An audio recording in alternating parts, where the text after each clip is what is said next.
Сіз эфирда яңалыклар чыгарылышы студияда Лилия Гатина Алгатова койбір темалар турында кыскача. Яңадан солқыннар кайта жыллыкны янәдән бирерләрме? Юке Кайын һәм Миләш ГЭС бистәсендәге мәдәният һәм ял паркында яшеллек артта. Жыллыкны яңадан бирерләрме? Исегезгә төшерәм, шәһәр башкарма комитеты карары буенча жылыту чоры 21 апрельдә тәмамланды. Гадәттән тыш хәлләр министрлыгы хезмәткәрләре билгеләп үткәнчә, шәһәр кулланучылары исәпләү приборлары белән тулысынча тәэмин ителгән һәм автомат жыллык узеллары белән җиһазландырылган. Кирәк булганда, мәгариф һәм сәламәтлек саклау объектларында аларның мөрәҗәгатьләре буенча жыллык бирүне тиз арада яңартырга мөмкин. Ярчылы жыллык челтәрләренә мондый мөрәҗәгатьләр бар инде. Торак юрларга килгәндә жыллык бирүне яңарту буенча карарны идарәче компанияләр кабул итә. Әлегә белгечләргә гаризалар килмәгән.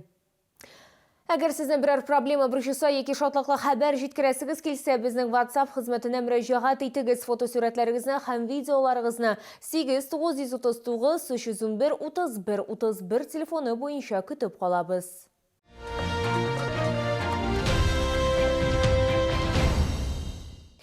Юке Кайын һәм Миләш ГЭС бистәсендәге мәдәният һәм ял паркында яшеллек тагы да артачак. Узган елларда анда 350 агач утыртылды. Территорияны яшелләндерүдә шәһәр советы һәм дәүләт советы депутатлары, башкарма комитет әгъзалары, волонтерлар, шулай ук шәһәр мэры да катнашты. Аларга безнең төшерү төркеме дә кушылды.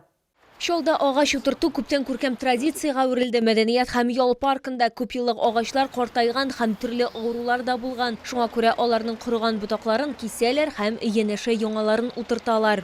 Мы 2 года назад сделали проект для того, чтобы выявить, какие деревья необходимо удалить, потому что есть и болезни у деревьев, и какие необходимо посадить для того, чтобы укрепить наши такие парки, где растут у нас деревья.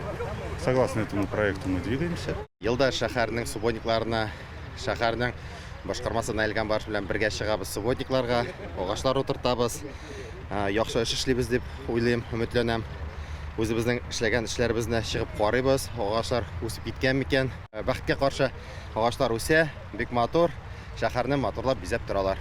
Утыртканнан соң барлык агачларны бәйлиләр. Материалны агач кәүсәсенә урарга, аннары полиэтилен шпагаттан элмәк ясарга һәм казыкка нык бәйләргә кирәк дип киңәш итә белгечләр. Сегодня мы сажаем 350 деревьев. В этих 350 это береза, рябина, ясень. Вот, поэтому сейчас мы, я думаю, еще в течение часа закончим эту работу, проливаем и в дальнейшем в ближайшие 2 недели активный уход, активный полив для того, чтобы деревья пошли к летнему сезону.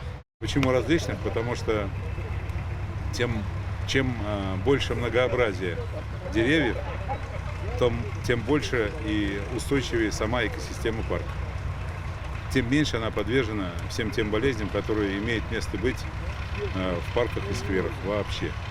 И в лесах тоже. Агачлар утырту, парклар һәм скверлар булдыру бик кирәкле һәм мөһим эш дип белдерде шәһәр мэры. Лилия Гатина, Яна Вальдю, Тимур Сафронов, яңалыклар. Генераль җыештыру үткәрелде. Ярчылыда гомум шәһәр өмәсе узда. Башкарма комитет, предприятие хезмәткәрләре, мәгариф учреждениеләре, укучылары һәм барлык битараф булмаган чаллылар. Алар барысы да территорияны чүп-чардан чистарту өчен проспектларга чыктылар. Аларга безнең төшерү төркеме дә кушылды.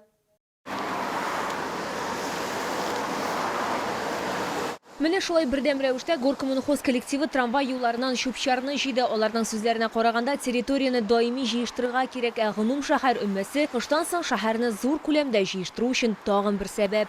Менә субботникка чыктык, юлларны чистарттык, городта чиста булсын өчен яңгырдан курыкмадык. Бер унлап мешок мусор җыйдык.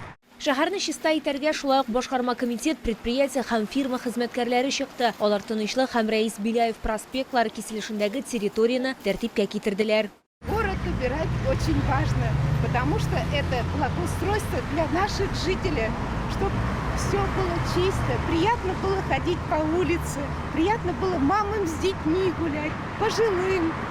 И вообще для себя, когда идешь на работу, всем ведь очень приятно, если ты идешь по чистой улице. Надо постараться сделать так, чтобы наш город был чище, ну и тем самым подать какой-то пример, потому что если мы показываем своим примером нашим детям, как надо относиться к своему городу, к своему окружающему там какому-то пространству, ну, очевидно, что, скорее всего, они будут это впитывать, и наш город будет со временем все чище и чище. Гымым шәһәр өмәсе шәһәрнең 13 локациясында узды. Ул 400-дән артык чаллыны берләштерде.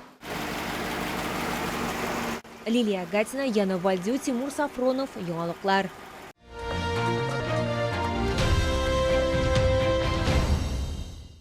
Түбән Камада Draw and Go рәсем студиясеннән рәсем сәнгате буенча бушлай мастер-класслар сериясе тәмамланды. Аларда барлыгы 450-гә якын кеше катнашты. Хәвескәр рәссамнарда яңа мастер-класс 3D абстракция иң зур популярлык казанды. Катнашучыларның эшләре халык иҗаты йортында оештырылган күргәзмәдә күрсәтелде.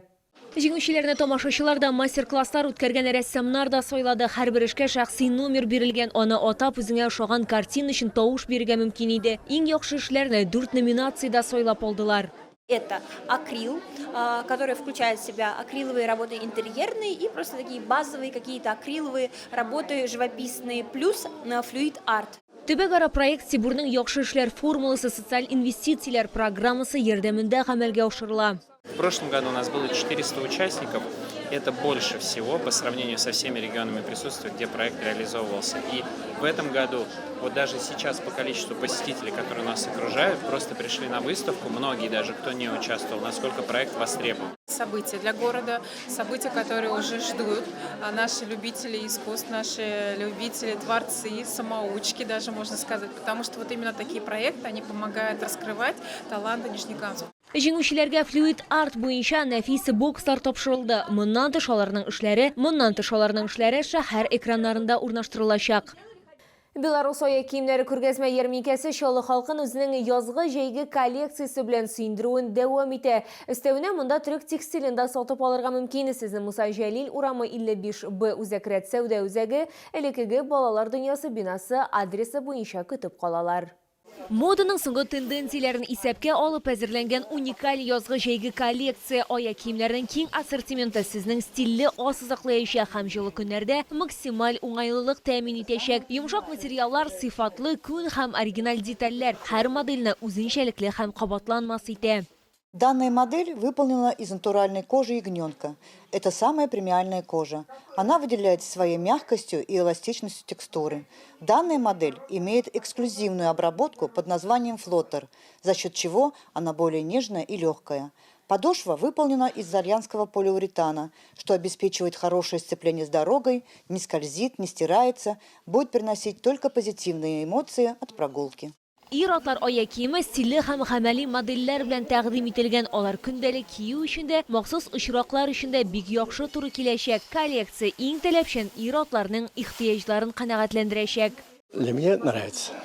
Очень комфортно. Хорошая обувь. И фирма хорошая. 2 года назад была летнюю выбирала. Сейчас вот на весну, на осень надо обувь. Вот пришла, выбрала. Все нравится, да. Брали. На мои ноги удобно. Муса Җәлил урамы 55Б үзәкрәт сәүдә үзәге элекеге балалар дөньясы бинасы адресы буенча гардеробыгызны Белорус ая киемнәре белән яңарту мөмкинлеген кулдан ычкындырмагыз.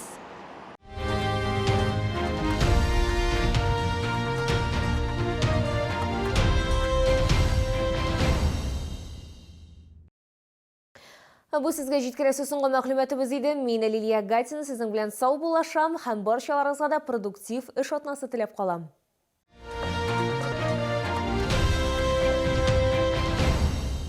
А теперь пункт 5. Шашлык куриный 239,90 за килограмм. Встречайте! Цирк Мансуровых впервые в Набережных Челнах. Грандиозное колумбийское мотошоу, крутой форсаж и не только. Колесо Ла-Пендула, гимнасты, веселый клоун и многое другое. С 3 по 18 мая возле ТЦ Эссен. 0+. Аттестационный пункт «Надежность» – проверка качества материалов из сварки разрушающим и неразрушающим методами контроля, а также аттестация сварщиков и специалистов сварочного производства «Панакс». Телефон 70 76 20.